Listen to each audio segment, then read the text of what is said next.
Messias la da lunga su Leao contro Miners, Leao, gol! Ha segnato Leao! Hello everyone and welcome to another episode of the SempreMilan podcast. I'm your host, Ollie Fisher, joined once again by Anthony Torgrud. What's up, guys? Glad to be back. I think I missed the last two real episodes, but was on the last two bonus episodes, so glad to finally reclaim my place on the A-team. I don't know the last time I was on, to be honest, so it's been a couple weeks. But I was on the bonus last week, and we have Filippo, also known as Tactical Manager on Twitter. Yeah, it's also fitting that my name is Italian, right? And I'm here in this podcast today. But no, I'm not Italian, just to make that clear. I was gonna call you Pippo for the episode, like Inzaghi, but before we dive into this, we've got an interesting episode. It's going to be quite USA themed, and we're going to ask Filippo some questions about some of the stories, some of the done deals regarding Milan in what is a red hot summer so far. But before we dive into that, got to say thank you, as we do at the start of each episode now, to those who are our founding members on Substat. If you haven't checked it out already, go and have a look at some of the bonus content we're doing over there, bonus podcasts, bonus articles, newsletters, deep dive stuff. It's $5 a month or $50 for the year. And those who have subscribed as founding members, which is Ali Tareen, Tito Mack, Moritz Pullman, and Joey Gawler. Thank you very much for your support. We really appreciate it. Without that, we couldn't do the stuff that we do on there. So we really appreciate that. And without further ado, let's dive into this week's episode. I'm struggling to keep up with all the news that's flying around at the moment to do with us. Before we hopped on here, I see that we're apparently asked about Aubameyang. It's all over the place at the moment. But for this week, we're going to keep it USA themed, begrudgingly. It's like the Boston Tea Party in here. Just you, brother. You're outnumbered today. Yeah. Although I have got a Detroit shirt on, so Maddie should be proud. There you go. I plan on wearing my Pulisic Milan jersey. I paid extra for 2-day shipping and in classic Italian fashion. That was 6 days ago, so it should be arriving any minute now. We'll see when it gets here. But there'll be a strike somewhere that's disrupted that. Exactly. So question number one, I think this is the most obvious place to start, Filippo. The excitement that arose last week when Milan announced the signing of Christian Pulisic from Chelsea. The fee is reported 20 million plus bonuses, 20 million euros, that is. What do you think of the move? And could this be the right club and the right opportunity for Pulisic to relaunch himself? Obviously, he's always been key for the US men's national team, but he kind of lost his way a bit at Chelsea. Yeah, for Pulisic, I think it's a great move, right? So of course, nowadays, the Serie A is not the number one league in the world like it probably was in the 90s and maybe at some point in the early 2000s and even mid-2000s. But at the end of the day, it's not a downgrade by any means, right? He goes to a club that just made it to the semifinals in the Champions League. They're going to be playing the Champions League next season or this upcoming season, unlike Chelsea. Chelsea's not going to be playing. And I always thought that he didn't really suit the Premier League. That's a very physical league, very high-paced, fast-paced. Not that the Serie A is slow, but it's slower than the Premier League. And I think it fits Christian Pulisic a bit more. I think the biggest issue he had with Chelsea was injuries, right? It seemed like every single time that he was getting it going, finally getting some good form, he would get a tiny little minor injury, stay out for 3 to 4 games, and then he'd come back, have to fight for a starting job. Along with all of that, Chelsea's a bit of a mess itself. They have a lot to figure out. I think it was good that he left Chelsea specifically, and it just didn't seem like there was enough for him to stay. Things just weren't working out. There's a lot of players that have to leave Chelsea, and they're leaving. Now he heads to AC Milan, or Milan. Sorry, I can't say AC Milan, right? A lot of us say AC Milan, but he heads better than AC. Yeah. He heads to Milan, and from what I didn't watch every single Milan game last season, but I followed Milan the past 2 seasons more than I have the past decade. I used to watch you guys a lot, your team a lot in the 2000s with Kaká, mainly because I'm also Brazilian too. I was born in Brazil. So I used to watch Milan a lot during that time. And then you guys had a rough decade and I didn't follow Milan as much.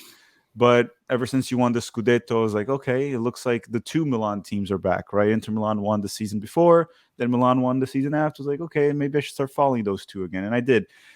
And it does seem like he comes in to add quality to either the central attacking midfielder position or the right wing or even a backup if Rafael Leão can play, right, for whatever reason.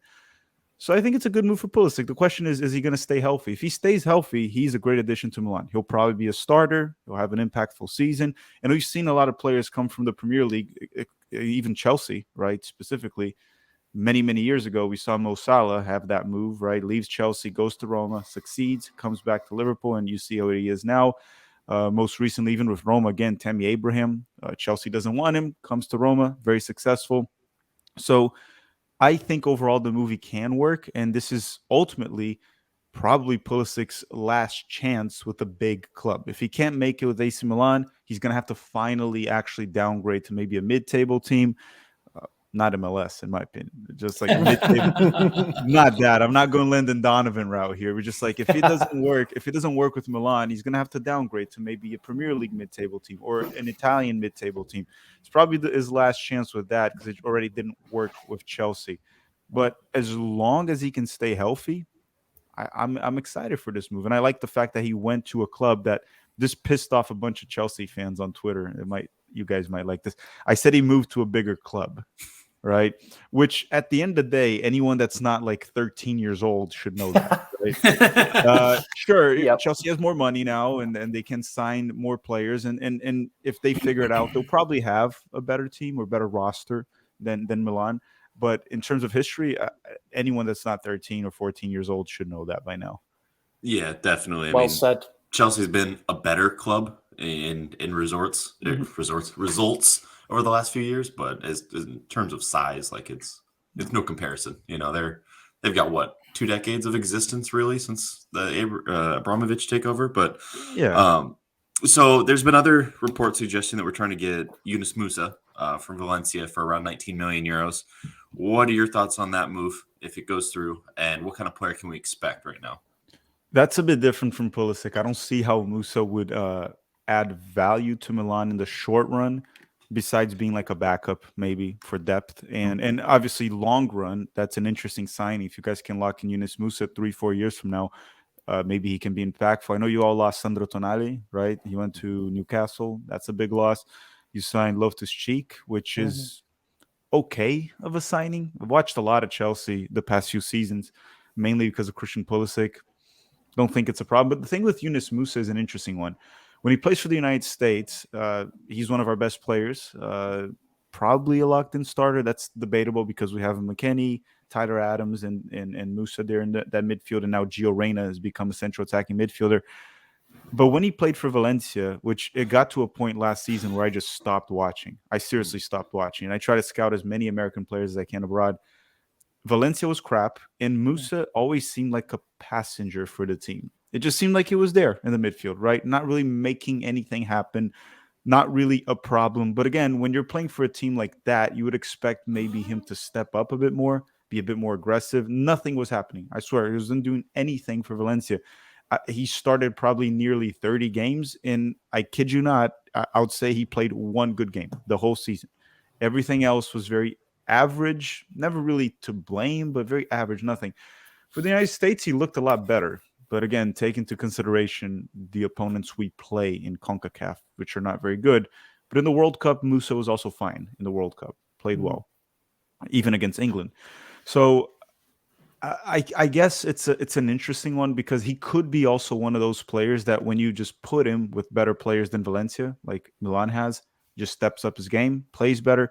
He's very young. He's 20, right? A good prospect. But I just think Pulisic, as long as he's healthy, he'll arrive and be impactful. Musa, I think it'll be more of like a gamble, I think. Or maybe if Milan is patient for the long run, I see it being successful. I just don't think it'll be like, don't put him as a Tonali replacement. I just don't see that working right away. Even though Tonali, if I'm not mistaken, kind of struggled in the first season, didn't he? Mm-hmm. Yeah, big time. Yeah. If there's anything to know about Milan fans, is they lack patience for anything. So he's not wrong. Almost every soccer fan base. Yeah. So reliable sources like DiMarzio have linked us to Balogun. Given his high fee, do you think he's a good fit for Milan? And do you see that panning out at all? So Balogun is an interesting one, right? Let's ignore the fee for a second, because if it's 50 million pounds, that sounds like a bit too much, right? Yeah, for us it is. Us poor Italian Yeah. clubs. Let's ignore the fee for a second. So this is a player that he had one season that he really broke out. Everything else was kind of like bench for Arsenal, went to Middlesbrough in the second division of England, and was okay. Didn't really stand out. Nothing worth 50 million. But then he goes to Liga, the French league, plays for Rennes. I might have butchered their name there, and he scored 21 goals in the season. Right, that's definitely no easy accomplishment. Right, 21 goals. For a team that's not that great. I think he was only behind like Kylian Mbappe and like Jonathan David, probably like number 3 in the league. So I think he would be a good signing for Milan. And you guys only have Giroud up top right now. Is that what it is? Yeah, essentially. Yeah, and Giroud can't really play every single game 90 minutes at this point of his career. So I think he would be a good signing. The other question that you said, like the fee, is he worth $50 million? I don't think so. Despite him being young and everything, but the thing is, you're signing a player that belongs to a Premier League team, right? They'll try to sell within the Premier League, and 50 million in the Premier League isn't that crazy, right? Yeah. You saw Manchester United pay what, 60 million for Mason Mount at the last year of his contract. So then why wouldn't a club in the Premier League pay 50 million for a promising young center forward that just dropped 20 goals in the French league and is not in the last year of his contract, right? And he's also English, counts as a homegrown player. So 50 million, I think it would be probably an overpay for Milan. And take into account one thing. Let's say he goes to Milan for 50 million and he's extremely successful, and then Milan wants to sell him one day. How much are you going to sell him for? 70 million? 80 million? Probably not much more than that. So you're barely going to make a profit in regards to what you invested. That might be too much. But if Milan can get him for like a 30 million pounds, 30 million euros, that doesn't sound too crazy. That sounds reasonable. Do you reckon that my worry about him, because we were linked with Lois Openda as well, who also bagged a load of goals in Liga, is like how would he function against teams in Italy, which a lot of them do in the bottom half of the table, where they come to San Siro or at home they need a point and they put 9-10 men behind the ball. Like, can Balogun thrive in that situation, or are we better looking for someone who can hold their own physically as well? Well, Balogun, the difference is you're not going to be just chugging in crosses for him, right? That's if you're going to do that, you put Giroud in. Balogun is capable of creating his own shot. He's good off the dribble. He could work on his finishing a little bit, right? I know he scored 20 goals, and you're going to hear everyone saying about how he scored 20 goals, but he lacked on finishing throughout the season. Anyone that followed him throughout it, he is wasteful at times. Nothing terrible, right? Because center forwards miss goals. That happens, but he was a bit wasteful. Don't think he's like one of those clinical finishers. It's something that might be a bit better at finishing than like Gabriel Jesus, that creates a lot of chances too, but is very wasteful, but it's still a quality center forward. I don't know how he would fit against a bunkering team. He is capable of beating players off the dribble. He's very fast, so he's good in transition or counterattacks. I don't know. I haven't really seen him play against low block teams or bunkering teams, because for the U.S., when I saw him play for the United States, we played Mexico. They never really bunker against us. They don't sit back. And we played Canada, and we got a goal. I think we got 2 goals actually in the first half, and Canada didn't also sit back. So I didn't get to see that, and didn't play other CONCACAF opponents.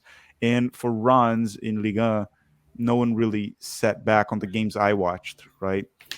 But then you see him score against PSG in transition, right? Very fast, very good off the dribble. So I don't know how he would do against those clubs specifically, but that's why you have Giroud, I guess. Yeah, exactly. spam crosses. Some studies have come out like in the last few months that I presume have been like peddled by Milan's PR department, but they're still useful. But basically showing that Milan are the team with the highest global following of any Serie A club, above Juve and Inter. But in particular in the USA, we have quite a strong presence there in terms of fan base. I think it's like millions they've got it down as. Recently, we signed partnerships with the New York Yankees and New Era, the cap company, who obviously do for the 4 major sports there. Do you think that the American market is something that is largely untapped still by European clubs. Obviously, they're trying to grow the MLS. A signing like Messi will help in terms of exposure, but you don't really see too much aside from the preseason tours of teams trying to reach out to that market. So Milan could maybe get a foothold there where others haven't. Yeah, the US market is an interesting one, right? Because US soccer is definitely, in regards to like the United States, it's definitely much a smaller percentage of the country that watches the sport than England, for example, Brazil, Argentina, any of those, right? But at the same time, the thing is, the population here has a lot of disposable income. So if you have, I don't know, I'm gonna give Brazil as an example. I'm from Brazil. If you go to Brazil and you get 2 million maybe soccer fans in Brazil, maybe you just need 400,000 in the US to have the same amount of money to make it, right? So that might be what they're trying to tap into. It's also a market that the fans might like. The fans like the sport, but no club, no league has completely won them over. So they're looking at that, because you go to Italy and you can put the Premier League on TV on Italy as much as you want. The Serie A will continue to be the number one league. You go to Brazil, put the Premier League as much as you want. The Brasileirão will continue to be the number one league. You go to the Premier League and you can put any other tournament, the Premier League will continue to be the number one league. While in the US, right now, the most watched league in the US is Liga MX, the Mexican league, right? Because we have so many Mexican immigrants, Mexican Americans, and that's the most watched league here. The second one is the Premier League. Then you get Major League Soccer. So it does seem like a country that if you can come in and do good marketing and present a good product, you can win over a lot of these. And again, there's potential to grow. We have a World Cup coming up. There's a lot happening here in the US. US soccer is definitely on an upward trajectory. And it's just a country with a lot of money. So that's why they do the tours here, right? You do a tour here and they pack 90,000 people in a stadium, and you charge prices for insane prices for tickets for like $200, $300, and it packs in the United States. Well, if you go to South America and even in Europe, if you put $200, $300, it might be tough to get 90,000 people to go, but you can do it here. And when you put that, the same people that go to the game, they're buying jerseys, right? There's so much going on. That I think that's what they're trying to look into. It's a very profitable market. I think that's the best way to put it. Keep in mind that's why they're putting the Club World Cup in the United States. That's why they put the Gold Cup in the United States always, and they know it's a very profitable market. Yeah, I mean, like you said, we'll spend money when we shouldn't, on a lot of things. Yeah. And building on that, we have our USA tour started in 4 days. We're going to the West Coast, essentially LA. It's like Pasadena and Inglewood, and then Vegas as well. We're playing Real Madrid, Barcelona, and Juventus. Now, I believe, and I could be wrong here, but I believe this is the first time since Pulisic has moved to Chelsea that he's been able to come back to the US on a European team. He was here last year with Chelsea. Okay, I wasn't sure if they came or not. You're right. Yeah, he was here with Chelsea last year. Yeah. Well, then that might answer my question. But will his presence help us on that preseason tour? Will that help build the market? Will that garner more American fans to the sport, to Serie A in general? I'll say that I don't think Americans will travel just to watch Milan and Pulisic, but I'll say that U.S. men's national team fans will probably go to the game if they're there. Or if it's close enough, right? Like if it's in Orlando and you're in Miami, you drive up, or vice versa. But I don't think people would travel for that specifically. I'm actually going to be in LA for the Milan Real Madrid game. I don't know if I'm going to go to the game yet. I have other stuff to do there, but maybe I'll go. But I'm not traveling because of that specifically. Gotcha. It definitely helps Milan gather interest, right? The thing is, it's not all on Milan. If Pulisic is successful with Milan, you might end up getting some U.S. men's national team fans to stay at the club forever. That's what's going to make it or break it. So Milan has done their part, right? Their part is bringing the player. But if Pulisic's a complete flop, Americans might even, like you saw with Leeds. I don't know if you guys followed the Leeds fallout between Americans and Leeds fans. There's like fighting back and forth. They hate each other. Good to see, because I hate Leeds as well. Yeah. So you saw a little bit of it, and then McKennie being called fat and all that. So that's what's going to happen, right? Chelsea also, there was a bit of like arguing with the U.S. fans in Chelsea, but it's not as bad as Leeds. On the other hand, you look at a club like Fulham. There's a lot of Americans that are Fulham fans, and you go back to the Clint Dempsey days, the Brian McBride days, and they all stayed because those were successful players in the club. So I guess it'll grow AC Milan's fan base in the United States as long as the Americans that go there perform. So as I said, Milan has done their part. They brought the players or one player. Maybe they'll get Balogun, maybe they'll get Musa. They need to play and they need to play well. Otherwise, you're going to probably see either Americans tune out or even argue with Milan fans on Twitter, Italian or even English or even American Milan fans. Even though, to be fair, I kind of followed a bit of Milan last year because of Dest. That was a complete flop. It didn't work at all. But Milan fans Preaching to the choir. yeah, but Milan fans weren't really unfair to him. That's what I'll say, right? Because with Leeds, it felt that way at times, right? They felt sometimes that they were trying to blame the Americans for the awful team that they had. While Milan, even when Milan wasn't having a good season at some point in the Serie A, like Des wasn't like, it wasn't like the American, he's terrible. Like you didn't see them call the American, right? While with Leeds, it was always the Americans this, the Americans that. And that's what kind of bothers some of the fans because we were watching the games and like watching Bamford miss goals left and right. And you're like, you're blaming Brendan Aronson, you're blaming Weston McKennie. Well, Bamford is that, which they all had blame, to be fair, right? When the team's relegated, everyone has blame. But it's going to depend on the player for it to grow. You brought the player now. Hopefully he performs. I can guarantee you if Milan had an American coach, Milan fans would most definitely be doing the same thing, blaming the Americans for ruining their team.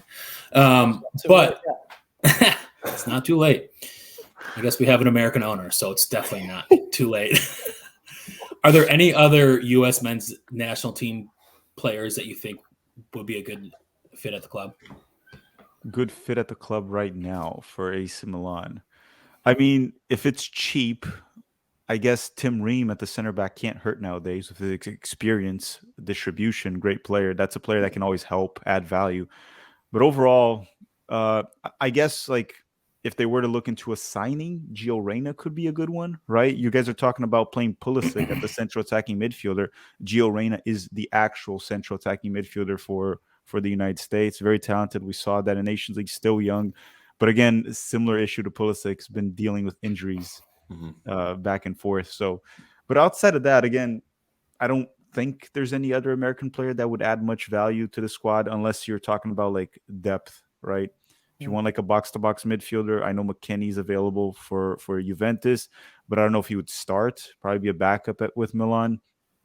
In my opinion, he's better than Eunice Musa right now, so that's something. Good at set pieces, can score headers. But I can't really think of an American player that would come in and become a starter for Milan besides like Pulisic. Balogun could be a starter, and then possibly Gio Reyna if you guys don't play Pulisic as a central attacking midfielder, and if Charles De Cataliere, he's playing as a 10 for you guys, right? Yeah, but I think he may be on his way out. He might. Okay, so maybe Gio Reyna would be another one. Outside of that, you have a bunch of Americans that would be like depth pieces if you need that. What about like Tyler Adams? Would he start? Well, Sandro Tonali left. What's your double pivot midfield right now? The starters? With That's a great Benacer, question. it'll probably be Loftus-Cheek and Reinders or Krunic or something like that, depending on how quickly they integrate. Yeah, I guess the problem with Tyler is he'll probably be your best defender in terms of midfielders, right? Defensive midfield. The problem is he's not very effective on the ball. He's not bad. He'll connect simple passes, but you'll never see a line-breaking pass from Tyler Adams. You're not going to see a long shot attempt. He's also not very tall, so in terms of aerial duels, he's not going to win many of those. And my issue with Tyler going to a team like Milan, is Milan, like you guys said earlier in the podcast, they're going to be more ball dominant. You're going to try to break low blocks. So the question is, unless you're playing Manchester City, Napoli, when are you going to actually need Tyler at what he is good at, right? He'll cover a lot of ground, defend. So, yeah, of course, Tyler, like it'll definitely help Milan to have Tyler. And he's also one of those players that you need a right back, he'll go play right back, and he'll do a fine job. You need a left back, he'll play left back, and he'll do a fine job.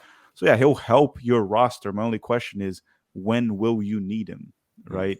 Like we talked about Pulisic, Milan kind of needs him right now to play, right? We need him to be impactful. Balogun could come in and he'll probably be a starter because Giroud can't play all the games.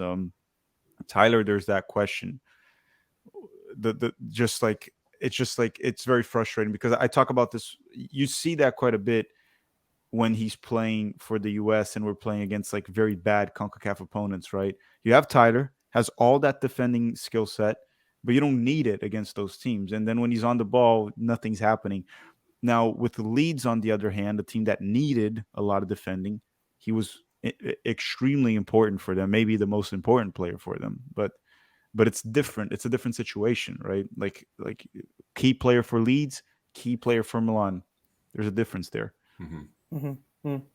Final question, moving away from USA to Brazil. I wanted to just ask something on this because a quote has stuck in my head since it was said, and it came from our chief scout, Jeffrey Moncada. He spoke with L'Equipe earlier in the year, and he was asked about why we target players more from France and continental Europe than scouring the South American market, where obviously quite a lot of talent has come over recently. And he said a line where he said, "I'm not crazy about the Brazilian market. It's too expensive and it involves difficulties in adapting." Now, we signed like Lucas Paquetá from Flamengo in 2018-19 season, but we haven't had much luck recently, really, in terms of recruiting from South America. What do you think about his comment? And you know, do you think it's worth us going back on that and trying to mine some talent from South America? Well, I think the first thing he should know is South America is not just Brazil. That's probably the first thing he should. Maybe he should look at a map, and there's others. You can look at the Ecuadorian market nowadays. That's super cheap, and the players like Brighton got Moises Caicedo for $3 million, and everyone in South America knew about Moises Caicedo. Just Europe didn't know much about him. We all knew about him. Palmeiras wanted him, but Brighton went there and got him for $3 million. Would you want Caicedo for $3 million? Yeah, probably. Yeah. Now they got Kendry Paez for like $20 million, another Ecuadorian. I know $20 million is pricey for a 16-year-old, but this kid is highly rated. Yes, the Brazilian market is a bit inflated because it's a proven market, right? More times than less times when you sign a Brazilian player, they do actually stand out eventually. And I think one of the things with Brazilian players, it's in regards to patience, because Lucas Paquetá could be your starting central attacking midfielder today, and you guys just weren't patient about it. And you go to Real Madrid, Vinicius Jr. stank up for like 3 seasons. If it was Milan, maybe they would have just let him go. And he would be your best player today. But Real Madrid kept him. So you have to be patient. Yeah, the guy's coming from a different country, different language. There's time to adapt. If you have patience, it will probably work out. If you're not patient enough, yeah, you're going to get rid of the player way too early. So I do think Milan should look into the South American market. Yes, the Brazilian market is a bit inflated, but it's also lower risk. Most of the Brazilian, more turnout than less. But there's markets there that are cheap. Like MLS is taking advantage of the Argentine market. They brought like Thiago Almada to Major League Soccer. That's a player that could actually play for some Champions League teams. I wouldn't say like Champions League contenders, but I think Thiago Almada could even play for Milan. We were linked actually. We were actually linked, yeah. Yeah, so again, it's not just Brazil. Of course, the Brazilian market is overpriced. They literally signed Vinicius. Look what he turned out. They signed Rodrigo. Look what he turned out. Paquetá, now what he turned out. He's doing great, or doing better, right, than before, even though West Ham was terrible. Casemiro in the past, Neymar. Brazil has a lot of players that turn out to be fine, so it's overpriced. And they paid a lot for Endrick right now. Barcelona signed Vitor Roque, André Santos that went to Chelsea. So there's all of that, but it's not just that. And you can take advantage of the Argentine market that has a lot of talent. Ecuador is one that's rising extremely fast. It's just a matter of doing the proper scouting. I think his response sounded a bit lazy. It was just kind of like he looked at probably signings you guys made from Brazilian players. And it's funny because in the past, the Milan teams were actually known for signing good South American players, and even to be more specific, Brazilian players, right? Kaká, you guys signed Kaká super early. And how did that turn out? I thought it would turn out pretty good, right? Yeah, he was quite good. Winning, in winning trophies and the money you made selling Kaká, like both of those.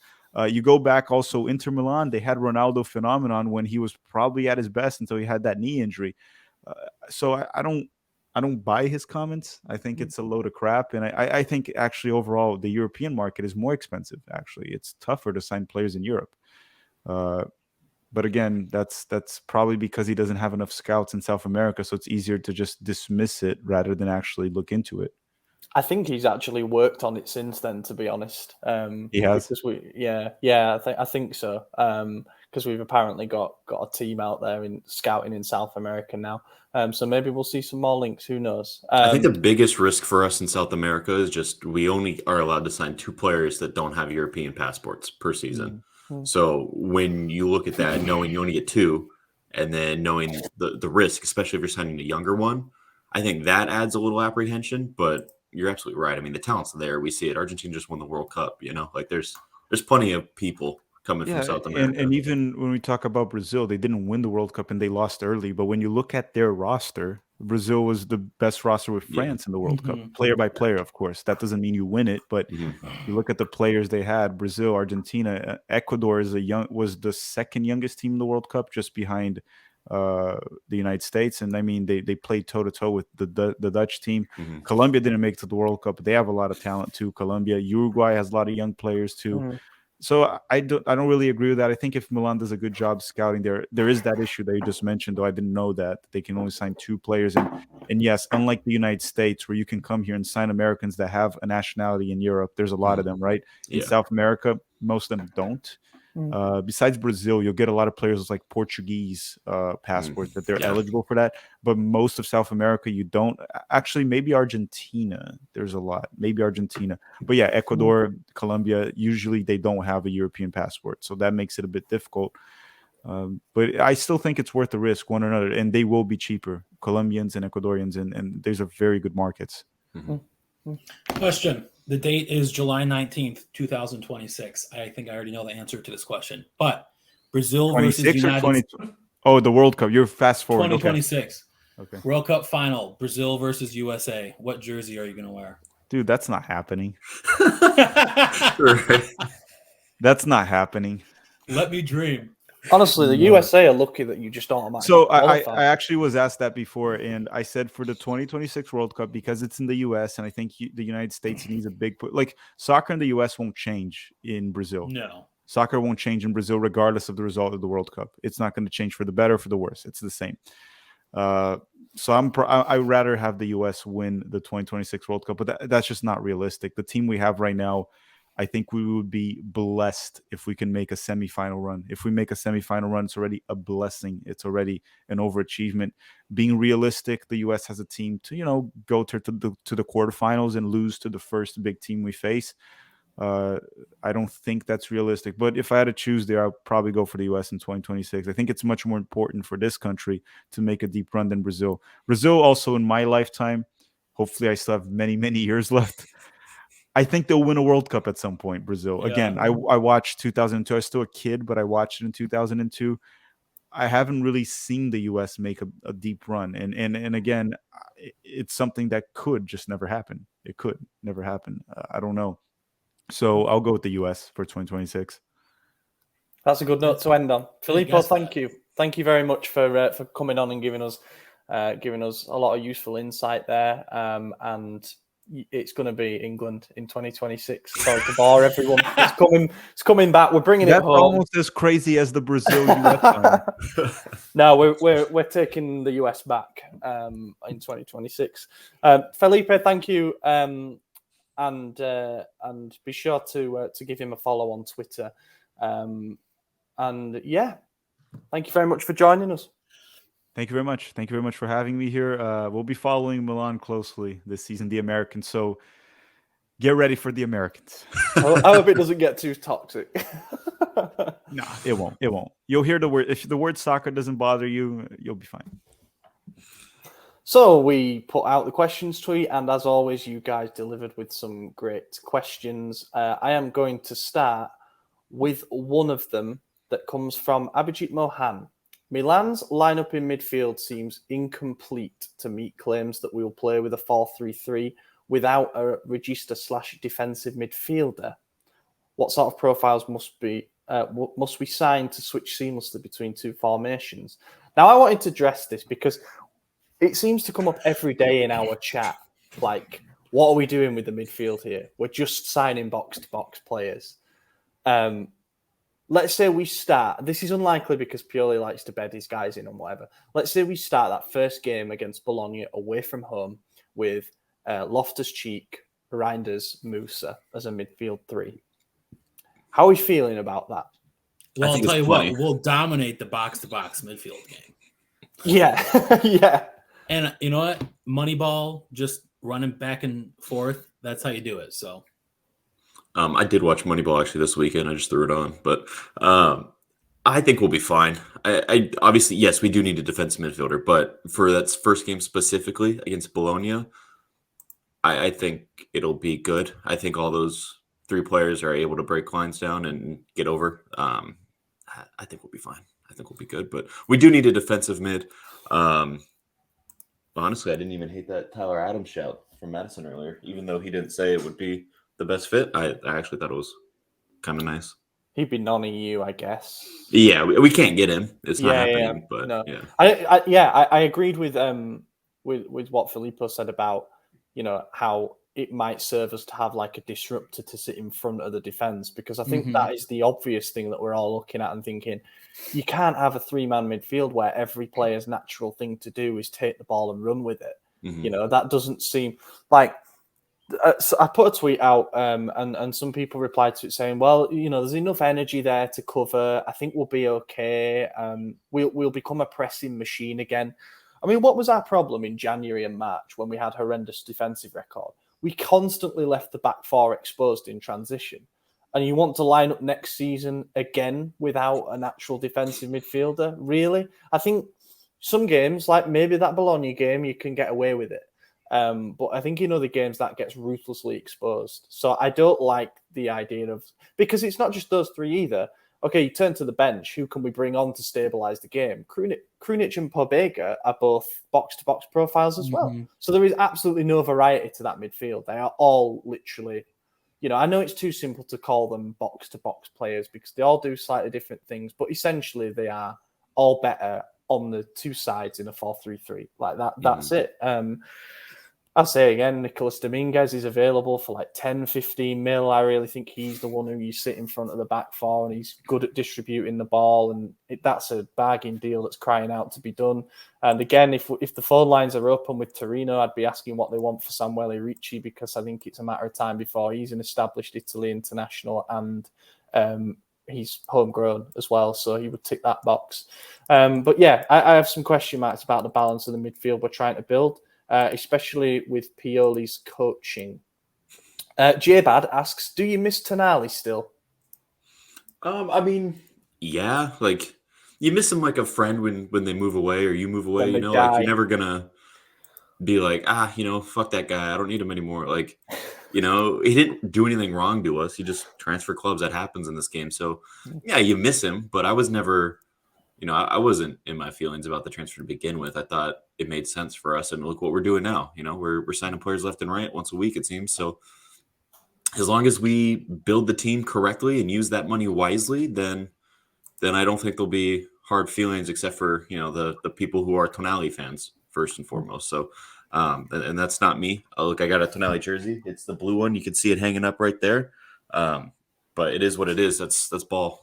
I think like 2 of those players still play for this club. So yeah, I'm a big Tonali fan, and I do miss him because of like the passion and the heart that he had for the team, But at the end of the day, we're Milan fans. We're not fans of specific players. Otherwise, we'd be like Pulisic fans, and we jump from club to club. But we love that you're here. Welcome. Enjoy the podcast. I was going to say this episode was catered. I don't know why I did that. Yeah. Welcome all our new American fans, and go Captain America and all that. Sorry, Christian, if you're listening, I know you hate that nickname. I think the Tonali thing, like, it is, we've had enough time to digest it in a mature way, or at least most of the fan base have. I think we can all say, like, it was a collective sacrifice for the greater good. The player and the club probably didn't want to do it from a PR point of view, but the money that came in was way too big.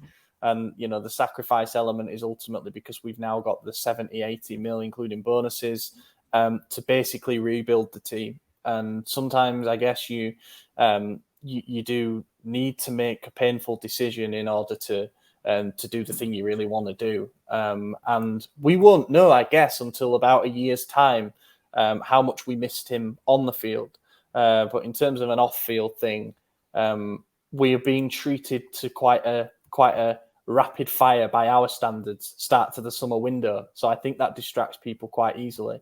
And if the signings keep coming, if we get that right winger and striker right, we'll look back on it and say, I think it made the team better. And that's what we have got to care about above all. Ramil Khan asks, will you be buying the new home and away kits? If so, which players will you get printed? He got the home kit, wanted Rafa 10 on the back, but he's going to wait until the end of the window just in case. Well, I've already bought the home kit with Pulisic on it. I do plan on getting all three. Honestly, I think they all look beautiful. So I'll probably get all three. I would like a Rafa 10, but I bought a Rafa 17 like a year ago today. So I'm a little salty about it right now. I don't know if I want to get a new one, although I think it looks sick on that the away jersey. So I might get him on the away. I typically do wait for the end of the window to see which new players I'm excited about, but I knew Pulisic, I had to do that. And then I like to get one player who'd been at the club already each year. So I'll get them both. I always do, or all three, but yeah. Because shipping's like $35 from Italy, I'm going to wait because last year I didn't wait and I didn't buy anything else because I didn't want to pay a third of the cost of a jersey. Also, I'm going to make sure that Pulisic actually makes an impact before I buy his jersey because otherwise he's just like a CDK, and you have his jersey. Got like, that shit day one too. Right, yeah. But I will not buy all three because I never do because I'm extremely cheap. I actually think I might buy all three this year. Like the home shirt, the difference is I suppose it's cheaper shipping for me, or like can actually pick it up while over in Italy. But at the home shirt, I'm still meh on it. I think it's an objectively bad Milan shirt. I don't like it. Yeah, but it's a Milan home shirt, and I kind of want to keep the collection going. Mm-hmm. The away shirt is really nice. Throwback to like 2011-12 with the red and black stripe down. I like that it's on a plain background and not the leak where it was all the weird V and, like a chain link thing. I thought that looked a bit shit, but it's going to be a plain background, so that's good. And this third shirt looks like it's going to be very interesting. Like a lilac-y colour with a reflective badge. That might be one of the ones that all the football hipsters buy, as a bit of an out there kit. But I kind of think I might get Rafa on the back of that lilac shirt because that could be quite a vibey combination. Yeah. That's when you're going to have to move quick on too. I see it selling out very fast, especially if it is that velour material. But they always refill them throughout. It's not like the 100th anniversary or whatever. Like with dude, I don't know, man. I feel like they went out quick. I mean, I guess I got all 4 shirts. I got 5 shirts last season, so. Fuck. Yeah, I guess you got some while you were in Italy, though. Yeah, so. I got a home and away, the third, and then 2 fourth kits, one as goalkeeper, and then obviously one regular. Final question we'll do then. I'm going to add a bit on to the end of this. But Abdurrahman asks, why do Milan always struggle when it comes to signing a decent right winger? And the bit that I'm going to add on to the end of this is we've been linked with Chukwueze, but it sounds like that's on the back burner for the time being, and we're going for someone like Taremi. Maybe we can talk about him in a second, actually. If it's not Chukwueze and we have to sign an EU winger, is there anyone that you guys have in mind? I think we already did it, brother. And he's not EU. He's an American. Well, he's got an EU passport. Croatian. He's definitely Croatian. If he's I think it's not that we struggle to sign quality; it's that we struggle to find it in the price range that we refuse to go above. I think we're very dead set on that 25 mil to 30 mil sweet spot, and if they won't go below 35, then we simply won't go. We won't meet them. We're not going to move up to it. And a part of me really respects the principle of that. But the fan in me who isn't spending my own money on that is just like, just fucking do it, give me the guy. So I think that's the main issue. But as far as who we can get, I don't know. There's players out there, it's a matter of finding that sweet spot and where do we want to spend it. If we want to splash on the striker or if we want to splash on the right winger, I think we should splash on striker and maybe get a lesser right wing just because we do have Pulisic who can fill in that spot if needed. I obviously want him attacking mid. That's fine. But he can play right wing. And I think we need to be wise with our spending and the versatility of the players that we're signing players who can play multiple positions for a reason. It's not so they could just forget one of those positions. They're going to do it all. So I think that's the plan. And that's why we're slowly moving away from Chukwueze. But Obviously, I would like the player. I think he's great. I think that Pulisic can play on the right wing, and he'll be able to do just fine. Like AJ said, I'd rather splash money on a striker, only because like that is a position that we actually need. And Giroud cannot do what he did last season. Like he's gonna get injured or just like fall on the field and retire. He's just gonna be done. And Colombo's not it Yet. Yeah, he needs to go out on another loan, but apparently patience. Remember. Yeah, Filippo was spitting with that, and it's very true because we signed players and immediately like CDK. We've already said, "No, fuck him." Like it's been a year. Yeah, I mean, like the Paqueta thing is interesting because he probably would start for us as a number 10 now, but at the time, I don't think any of us really argued with the sale and the money that we got for it. I did not want to sell him. I just bought his shirt like weeks prior. I was pissed. Taking the shirt buying disaster out of the equation, he didn't want to be here. He hadn't settled at all. Like there was no prospect of a his resurgence. Coach literally said, "I need to take the Brazilian out of him." Yeah, that's a quick way to lose a player. He said he needs to be less Brazilian. Yeah, that was a bit of a strange one, but I think he made the right move to kind of rejuvenate his career, and he probably would start for us now, but it's tough, innit? Like CDK, we gave him over 40 appearances last season, and he gave us 1 goal contribution. I think 13 starts isn't great, but like I think he saw the field a fair bit, and by the end, none of us were like, let's keep playing this guy every single week. It's tough. Like they've got to show something as well. I don't think Paqueta ever showed it in that second season with us. But he also never played in the right position. We threw him on random wings. About so much. Yeah. He probably played his best football on the left centre mid position in that 4-3-3. I think if we go for Taremi as the centre forward, let's touch on that quickly now. I don't get the big overreaction to this. He scores goals. He is a very, very good goal scorer. I would quite like a player who guarantees us 20 plus goals per season.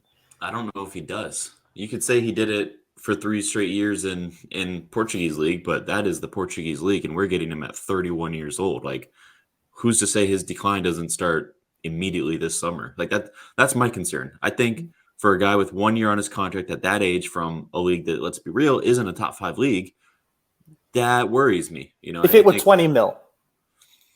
I mean, that's more acceptable, but it's still pushing it. I just think if we're spending the 25 to 30 mil, there's a younger option, a more long-term option. And I am seeing a 4-year contract. So yes, that does make it, long-term, but at the end of that, he's 35. And then we're right back at Giroud and Zlatan again. And obviously Giroud and Zlatan were great for us and still are, but I just don't see it with Taremi. If he was as good as his goals say he is, he would not be in Portugal from 27 to 30 years old. And we would not be the main club that's after him.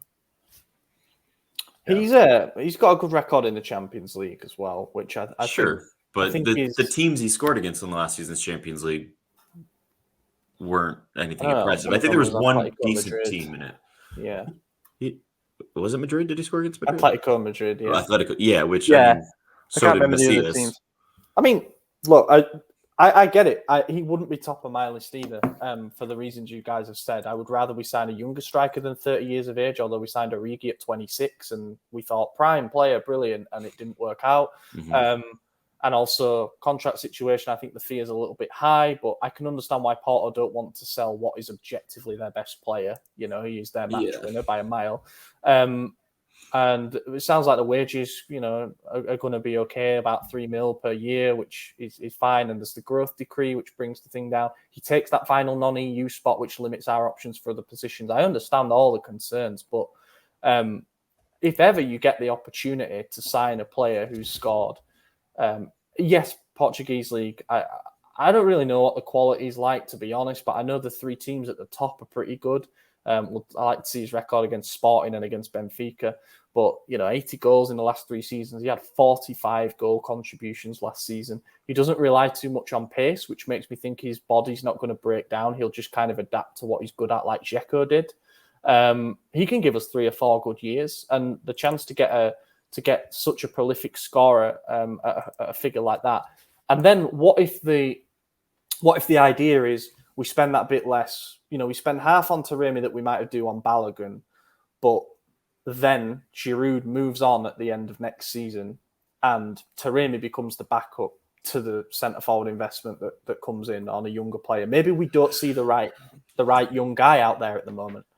But how many years in a row now have we I'll be said honest. next year we'll get the young striker? You know, I just feel like it's Band-Aid after Band-Aid after Band-Aid, and we're getting to the, you know, the landlord special where you're just peeling the paint off of extra paint and more paint and more paint. And it's like, where's the actual product here? And maybe Can the we just idea get, is like, we're a just going to decent wait striker? for Camarda. Right. I mean, that's the answer, right? Just get a decent striker. But They cost I guess easier money. said than done. They cost a lot of money, though. And It costs you know, money to it's- run a football organization.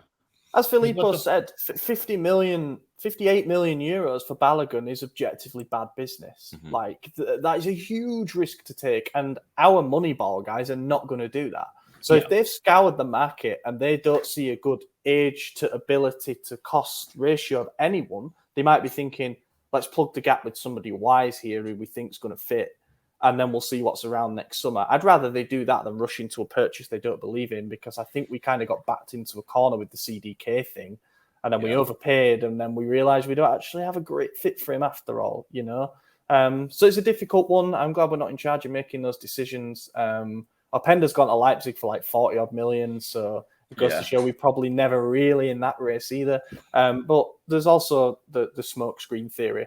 You know, are we talking to Morata, or have we been talking to Morata, to maybe Balogun's people, to Taremi's people, and the name that we're going to sign just isn't out there yet? You know, that's also a potential. Things can happen later in the window. Opportunities can arise. So watch this space, because things are moving pretty fast for us this summer. Any closing remarks, boys? Nope. I think We'll we say had the- an episode. Y'all The better room's hop looking on really the good. freedom train, because America is coming. There you go. Choo choo. Bring your guns, everyone. Your battle guns. Hey, thank you to everyone for watching, and again, thank you to all of our loyal Substack subscribers and to our founding members. This week's episode coming later in the week. We're going to be doing a profile on the new signing Tijani Reinders. While we're doing a signing a week, we might as well keep going with that, doing a bit of deep dive on some of these players, what we can expect and how they might fit for us. Be sure to check that one out and subscribe if you haven't already. Drop us a like and comment on this video. That would really help the algorithms. Give us a rating on whatever platform you're listening on if you're listening rather than watching the video. But I've been your host, Ollie Fisher. Find me on Twitter at Ollie Fisher. AJ, cheers for joining.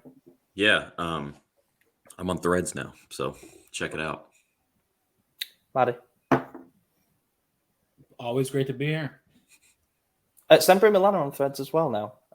You search our name and you will find it. We're already over 1.5k followers, so thank you to everyone who's subbed on there. Appreciate that. Thank you for listening. We will catch you in a week's time. Teo. Gol! Ancora Teo! È una meraviglia! Il gol di Teo Hernandez da un'area all'altra! È una meraviglia!